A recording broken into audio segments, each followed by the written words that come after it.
ଆଜିର ସ୍ୱତନ୍ତ୍ର କାର୍ଯ୍ୟକ୍ରମ ରହିଥିଲା କନ୍ଧମାଳ ଜିଲ୍ଲା ରାଇକା ବ୍ଲକରେ ଆମେ ବୁଲିବା ପାଇଁ ଯାଇଥିଲୁ ଏବଂ ରାଇକା ବ୍ଲକର ଗୁମାମା ଗ୍ରାମ ପଞ୍ଚାୟତର 16 ନମ୍ବର ୱାର୍ଡରେ 16 ନମ୍ବର ୱାର୍ଡର ଯେଉଁଟାକି ପେନାମାଲା ଗୁମାମା ଅଞ୍ଚଳର ପେନାମାଲା ଏବଂ ଗିହୁଙ୍ଗା ପ୍ରଧାନ जोड़ा आम देखु बर्तमान आम पछकाने घर आम देखु यही घर हूँ किंतु आज जाए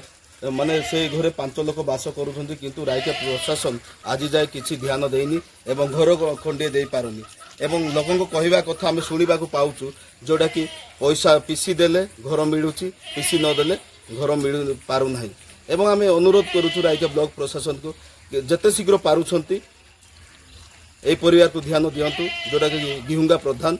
पेनामाला गुमामा अंचल एवं रायका ब्लॉक रू यहाँ हूँ गोटे उपात अंचल यही जगह को जिते शीघ्र पारे आप आसतु ध्यान करूँ रायका वीडियो महासंघ मो चैनल माध्यम नवेदन करुँची आसिक परिदर्शन करूँ एवं घर खंडे दिंतु 5 जनकर जीवन को बचातु कंधमाल जिलूर चंद्रकांत नायक।